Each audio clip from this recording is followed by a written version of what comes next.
السلام علیکم دوستوں اور ساتھیوں، اپنی یوٹیوب فیملی سے میری درخواست ہے کہ برائے مہربانی ہمارے یوٹیوب چینل کو سبسکرائب کیجیے اور بیل آئیکن کو پریس کیجیے، لائک کیجیے، کمنٹس کیجیے، شیئر کیجیے تاکہ ہماری ٹیم کی حوصلہ افزائی ہو اور ہم آپ کے لیے تسلسل کے ساتھ ویڈیو کی تشکیل کیے جائیں۔ ساتھیوں، اگر ہماری ویڈیو شیئر، کمنٹس اور لائک نہیں ہوتی ہیں تو شاید ہمیں اپنا یہ سلسلہ منقطع کرنا پڑے۔ دوستوں اور ساتھیوں، یہ مضمون منسا موسیٰ، تاریخ انسانی کا امیر ترین شخص کے موضوع پر ہے۔ جس طرح کھیلوں کی دنیا میں ہر کچھ عرصے بعد کھلاڑیوں کی کارکردگی کی رینکنگ یعنی درجہ بندی متعلقہ اداروں کی جانب سے جاری ہوتی رہتی ہے، اسی طرح دولت کی دنیا میں بھی مختلف تنظیموں کی طرف سے دنیا بھر کے دولت مندوں کے اثاثوں کی درجہ بندی جاری رہتی ہے۔ کچھ عرصے پہلے ایک معروف بین الاقوامی جریدے فوربس نے دنیا کے موجودہ 10 امیر ترین لوگوں کی درجہ بندی کی ایک فہرست جاری کی تھی، جس کے مطابق ایمیزون کے مالک $131 بلین کے اثاثوں کے ساتھ دنیا کے امیر ترین شخص قرار پائے ہیں، جبکہ مائیکروسافٹ کے مالک بل گیٹس $96.5 بلین کے ساتھ دوسرے نمبر پر، برکشائر ہیتھوے کے وارن بفے $82.5 بلین کے ساتھ تیسرے نمبر پر ہیں۔ تاریخ کا بنظر غیر مطالعہ کرنے پر ایسے لوگوں کا پتہ بھی ملتا ہے جو دور جدید کے ارب پتیوں سے کہیں زیادہ اثاثہ جات کے مالک رہے ہیں۔ مثال کے طور پر لیبیا کے صدر معمر قذافی کے اقتدار کے خاتمے کے بعد ان کے اثاثے عالمی طور پر منجمد کر دیے گئے تھے، جن کی مالیت $200 بلین بنتی ہے۔ اسی طرح رومن سلطنت کے مارکس لیسنس کراسس کے اثاثوں کی مالیت آج کے حساب کے مطابق $201 ملین بنتی ہے، لیکن آپ کو یہ سن کر حیرت ہوگی کہ موجودہ دور کے ارب پتیوں کے مقابلے میں تاریخ میں ایک ایسے مسلم حکمران کا نام بھی ملتا ہے جس کی دولت کا اندازہ موجودہ اور سابقہ ادوار کے اشخاص سے کئی گنا زیادہ بنتا ہے۔ تاریخ کے اس امیر ترین شخص کا اصل نام موسیٰ کیٹا تھا، لیکن تخت نشینی کے بعد یہ منسا موسیٰ کہلایا۔ منسا مقابی زبان میں بادشاہ کو کہتے تھے۔ یہ سن 1312 سے 1337 تک سلطنت مالی کا حکمران تھا۔ منسا موسیٰ تاریخ کا امیر ترین شخص مانا جاتا ہے۔ اس نے مالی سلطنت پر جس زمانے میں حکومت کی، اس وقت سلطنت مالی معدنیات کے خزانوں میں، جن میں گرینائٹ، یورینیم، فاسفورس، چونا، نمک اور سونے سے مالا مال تھی۔ بالخصوص سونے کے ذخائر کثیر تعداد میں پائے جاتے تھے۔ اس کا اندازہ اس بات سے لگایا جا سکتا ہے کہ 14ویں صدی کے اوائل میں سلطنت مالی دنیا میں سونے کی کل ترسیل کے نصف کا مالک تھے۔ یہی وہ وقت تھا جب پوری دنیا میں سونے کی مانگ عروج پر تھی۔ یہاں اس امر کا تذکرہ ضروری ہے کہ بقول BBC منسا موسیٰ کی سلطنت کی حد کسی کو معلوم نہیں تھی۔ اس کا اندازہ یہاں سے لگائیں کہ آج کے Mauritania, Senegal, Gambia, گینی، Burkina Faso, مالی، نائجر، چاڈ اور نائجیریا وغیرہ کے علاقے اس زمانے میں منسا موسیٰ کی سلطنت کا حصہ ہوا کرتے تھے۔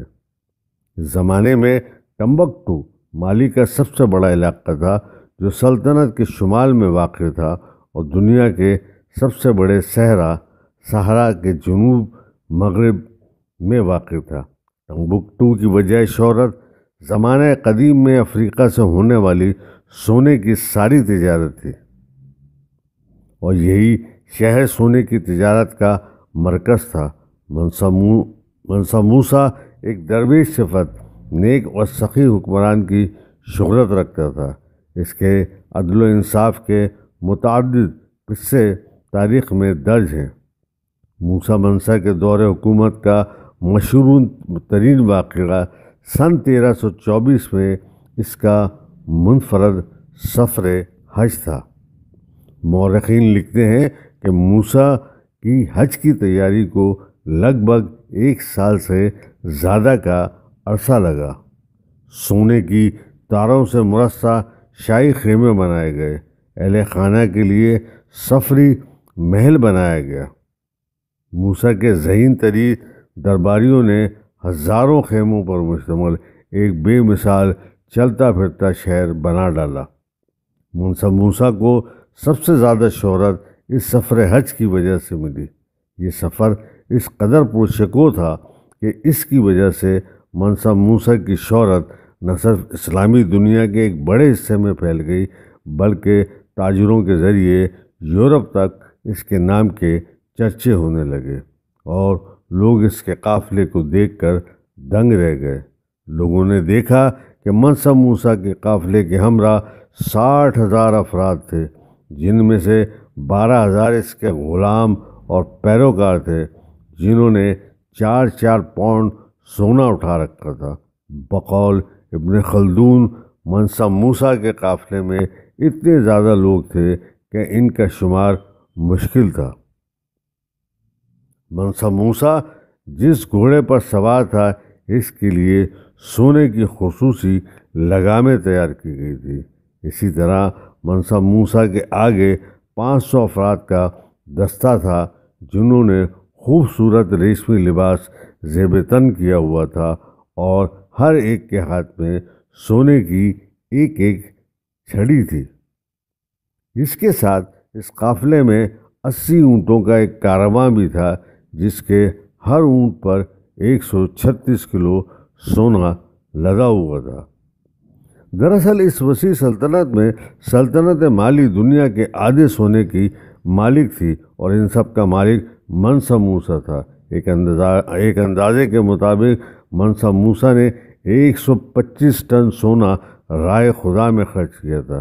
اس سفر کے دوران یہ جہاں سے گزرتا غربا کی مدد کرتا، ہر جمعے کو وہاں ایک مسجد تعمیر کراتا، وہاں کے حاکم اور تاجروں کو ملتا اور انہیں سونے سے مالا مال کر دیتا تھا۔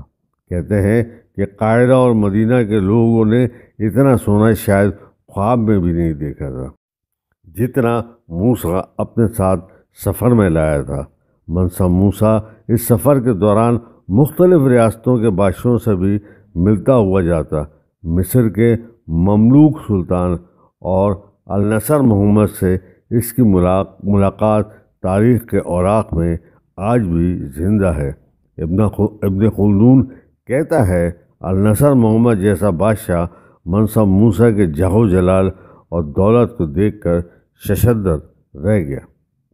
اس سفر کے دوران اس نے کثرت سے سونا خرچ کیا کہ مصر میں سونے کی قیمتیں کئی برسوں تک گری رہی۔ اس زمانے میں غالباً مغربی افریقہ کے اس علاقے میں سونے کی کثیر تعداد پائی جاتی تھی۔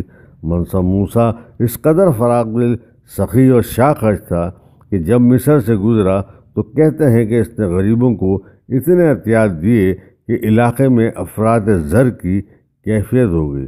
منسا موسیٰ مناسک حج سے جب واپس آ رہا تھا تو دربار میں سوال اٹھایا گیا کہ میں ان علاقے کی معیشت کیسے بہتر کر سکتا ہوں، کیونکہ میرا ارادہ تو نادار لوگوں کی مدد کرنا تھا، جبکہ میرے علم کے مطابق ان علاقے کے لوگ معاشی عدم استحکام کا شکار ہو گئے۔ چنانچہ باہم مشورے سے اس نے اعلان کیا کہ جو لوگ اسے سونا واپس کرنا چاہیں وہ اسے دگنا قیمت ادا کرنے کو تیار ہے۔ لوگوں نے اس ناقابل یقین پیشکش سے خوب فائدہ اٹھایا اور خیرات اور امداد میں دیا گیا سونا دوبارہ اس کے پاس واپس آ گیا اور لوگوں کی معاشی حالت بھی بہتری کی جانب شروع ہو گئی۔ منسا موسیٰ کے اس سفر کی وجہ سے اس کی دولت اور فیاضی کے چرچے چار سو پھیل گئے۔ چنانچہ یورپ سے لوگ اس کے پاس صرف یہ دیکھنے کے لیے کہ کیا واقعی اس کے پاس اتنی کثیر دولت ہے جس کے چرچے 400 ہیں، جوق در جوق آنے لگے۔ جب موسیٰ کے مال و دولت کی تصدیق ہو گئی تو اس کا نام کیٹالان کی ایٹلس میں شامل کر لیا گیا۔ معروف منی میگزین میں یونیورسٹی آف میشیگن کی ہسٹری کے پروفیسر راڈ والف ویئر کے بقول یہ تاریخ کا اس امیر ترین شخص کی بات ہے جس کی دولت کا اندازہ لگانا ممکن نہیں ہے، تو پھر یہ سمجھ لینے کے علاوہ اور کوئی صورت باقی نہیں رہ جاتی کہ وہ بہت زیادہ امیر ہے۔ اگرچہ منسا موسیٰ کی دولت کا آج کے دور میں تخمینہ لگانا مشکل ہے، تاہم پھر بھی ایک محتاط اندازے کے مطابق اس کی دولت آج کے 480 بلین ڈالر سے زیادہ تھی۔ شکریہ۔